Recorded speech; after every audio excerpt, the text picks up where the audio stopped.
Guys, I did it. I finally went and got something I should have gotten a long time ago. The Apple Studio Display.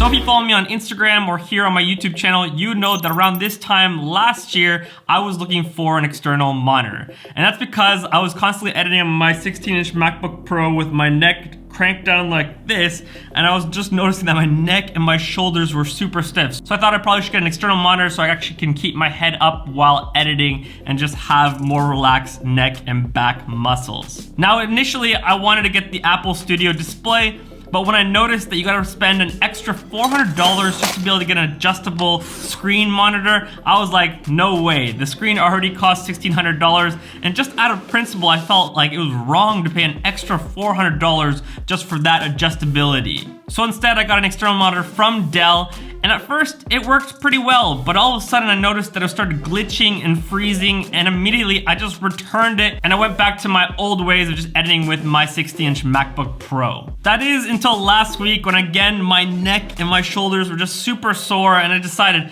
okay, that's it. I'm gonna finally order the Apple Studio Display. As well, I was just tired of editing videos on my 16-inch MacBook Pro because there's not a lot of real estate there. I mean, just look how small my timeline and my viewer for the footage looks. It's kind of hard to color grade when all the pixels just look like they're mushed together. So yes, I caved and I bought the Apple Studio Display. Now, as aesthetically pleasing as the Apple Studio Display is, it's not perfect. And we're gonna go over a few of the things that I don't like about this external monitor, and then I'm gonna follow up with a lot of the things that I do like about the Apple Studio Display. The first thing that I'm not a big fan about is the power cord. You can't remove the power cord, which is kind of sketchy because if you're walking behind your desk or if you had a pet animal running by, they could trip on the power cord and the monitor will just fall off the table, meaning you have a broken Apple Studio Display. As well, sometimes you just want to travel with the Apple Studio Display and it'd be nice to just pull out the cord, just to be able to wrap those things up and just pack it cleanly,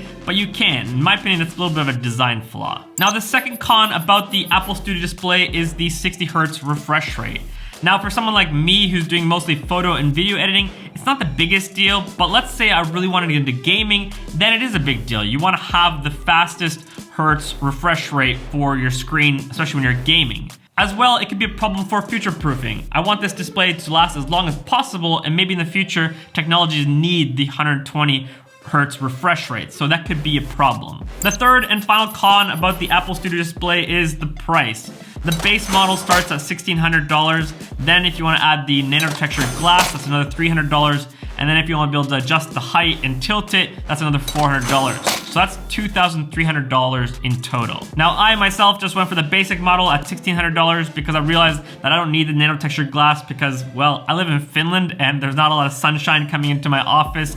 And as well, I didn't need the adjustable height because this one works well for me.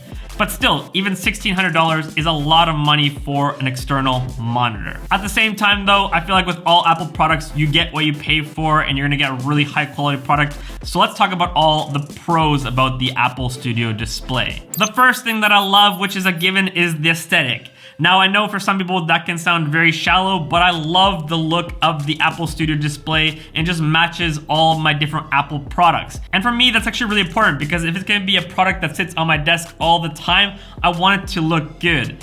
As well, as a YouTube content creator, I'm always filming in my YouTube studio, so I want everything to look as good as possible, including my external monitor. The Apple Studio Display has that really nice minimalist industrial design that we're used to with Apple products. As well, not only does it look really good, but as well, it's built very well. It's not shaking or moving like my Dell monitor often did. We don't want that jittering to go with our Apple Studio Display. We want it to be rock hard and sturdy. The second thing I love about this display is the quality. You're getting 5K resolution. It looks really sharp. You're getting perfect picture scaling on Mac OS. 600 nits of brightness, which is more than enough when you're living in a dark country like Finland. And excellent color accuracy. Which leads me to the third thing I love about the Apple Studio Display. The fact that it all fits the same Apple ecosystem. It's crazy if you look at the studies, over 50% of people are using iPhones in the US. And in other countries like, for example, Denmark, up to 64% are using the iPhone. So when I'm editing my photos and video, I want the colors to match the devices that people are viewing the content on. And if most people are watching, for example, YouTube videos on their iPhone, I want the same colors to be on my Apple Studio Display as someone else's phone. Whereas, for example, if I was using my Dell display, maybe I'm editing the colors to a certain way, and then when someone's watching on their Apple phone, all of a sudden it looks really bad. So it's really important for me that it's all a part of the same ecosystem, and whether you're watching the content on your MacBook Pro, on your iPad, or your iPhone, it's all gonna look the same because I'm using the same ecosystem for my color grading and my photo editing. Okay, fourth and final thing that I love about the Apple Studio Display is the speakers. Now for some people, this might not be a big deal because you're always editing with headphones, but I personally never edit videos with headphones on. I just don't like them covering my ears, they start hurting. I'm always editing just with my MacBook Pro and the speakers on there. And now I have Apple Studio Display with much bigger speakers and much more high quality speakers, which is really nice. Now I could buy some really crazy external speakers beside my display, but again, that's just more clutter on my desk and I don't want that. So to conclude this video, I guess I'm trying to say is that I'm very happy with my brand new Apple Studio Display. And I should have just got it a year ago. I decided to go the cheap route, buy a Dell monitor.